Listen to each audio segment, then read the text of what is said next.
අද දවසම කතා අහගෙන හිටිද්දිත් ඒ වගේම ඊයේ දවසේ මාතෘකාව කුමක් වුවත් ඊයේ දවසේ විවාදය අහගෙන ඉද්දිත් දිගින් දිගටම වැඩිපුර සාකච්ඡාවට බඳුන් වෙච්ච කාරණේ වුණේ ඊයේ දවසේ ඛේදවාචකයක් වෙච්ච වැලිගම් ප්‍රාදේශ සභාවේ සභාපතිතුමාගේ ඝාතන සිද්ධිය ගැන තමයි වැඩිපුර සාකච්ඡාවක් හැදුනේ. එතකොට උදේ කතා වුණා මේක ඇත්තටම ලංකාවේ ඉතිහාසයේ කළු පැල්ලමක් කියලා. ඔව් ලංකාවේ ඉතිහාසයේ එවැනි කළු පැල්ලම් ගණනාවක් තියෙනවා. මේකත් ඕනනම් කාටද එහෙම කියන්න පුළුවන්. මොකද මේක ටිකක් කළු රාජ්‍යයක්. එහෙම තමයි මේක ඉස්සරහට ගියේ. හැබැයි ජාතික ආරක්ෂාව අනතුරේ කියලා කිව්වා. මේ සියල්ල තියෙද්දී මුලින්ම මම කනගාටු වෙනවා සහ ශෝකය පළ කරනවා එතුමාගේ ඝාතනය ගැන එතුමාගේ පවුල සහ සියලු දෙනාට. මොකද අපි හිතනවා ලසන්ත වික්‍රමසේකර වුණත් මිදිගම ලසා වුණත් කවුරු වුණත් කවුරු කොහොම හැදින්නුවත් ලංකාවේ කිසිම තරුණයෙක්ට ලංකාවේ කිසිම කෙනෙකුට මෙවැනි ඝාතනයක් හිමි නොවිය යුතුයි, මෙවැනි ඉරණමක්වත් නොවිය යුතුයි.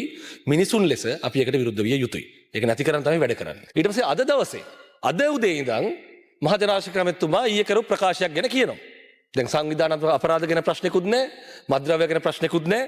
මම මේ කතා කරන්නේ අර දෙමළ සන්ධානයේ මන්ත්‍රීවරු කීප දෙනා ගැන නෙමෙයි. උන් මේ සම්බන්ධ විතාන පැහැදිලි අදහස් දැක්වීමක් ඉදිරිපත් කරා. එතකොට ඇමතිතුමා කිව්වේ මොකද්ද? ඇමතිතුමා කියපු දේ තමයි ඊයේ ඇමතිතුමා ප්‍රකාශයක් නිකුත් කරන්න මොහොතකට කලින් සමගි ජනබලවේගයේ මහලේකම්තුමා නැගිටලා මෙතන කිව්වා මේක ආණ්ඩුවට සම්බන්ධ කරලා ඍජුව අදහස් දැක්වුවා. ආණ්ඩුවට සම්බන්ධ කරලා මේ ඝාතනයට ආණ්ඩුව වගකිය යුතුයි. ආණ්ඩුව තමයි මෙහෙම දේවල් කරන්නේ වගේ අදහස් දැක්වුවට පස්සේ එතකොට මේක දේශපාලන ඝාතනයක් කියලා ඔවුන් පූර්ණ නිගමනයකට ආවට පස්සේ දැන් කාර්යපර මන්ත්‍රීතුමා කිව්වා මීට පොඩ්ඩකට කලින් මේක තාම කට්ටිය හොයාගෙන නැහැ. ඝාතකයෝ හොයාගෙන නැහැ. එහෙම තත්ත්වයක තමයි ඔහු සංවිධානාත්මක අපරාධ කල්ලියක සමාජිකයෙක් කියලා කියන්නේ. ඒක හරි නරකයි කියලා. දැන් එහෙම හිතුවත් දැන් ඊයේ මොකද්ද කරේ? ඊයේත් හොයාගෙන තිබුණේ නැහනේ. හැබැයි ඊයේ එක ආණ්ඩුවට සම්බන්ධ කරලා දිගින් දිගටම දහස් දක්වන්න කටයුතු කරා.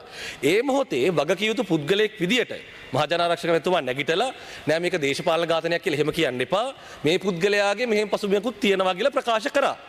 ශෝකය පළ කරන ගමන්, කනගාටුව ප්‍රකාශ කරන ගමන්, පරීක්ෂණ කරන බව සහ ඒවයි සාර්ථකත්වයට ගේන බව තහවුරු කරන ගමන්. දැන් ඕකට නෙමෙයි කියවන්නේ. දැන් ඒක කිව්වේ නැත්තම් මොකද වෙන්නේ? ඒක කිව්වේ නැත්නම් අද දවසෙත් ආරක්ෂක මැතිතුමාගේ ප්‍රකාශක නෙමෙයි. අද දවසෙත් මේක කරේ ආණ්ඩුව ගාව විතර වැළපෙන්න පටන් ගන්නවා. ඉතින් මේක මෙතෙන්ට ගෙනියන්න එපා.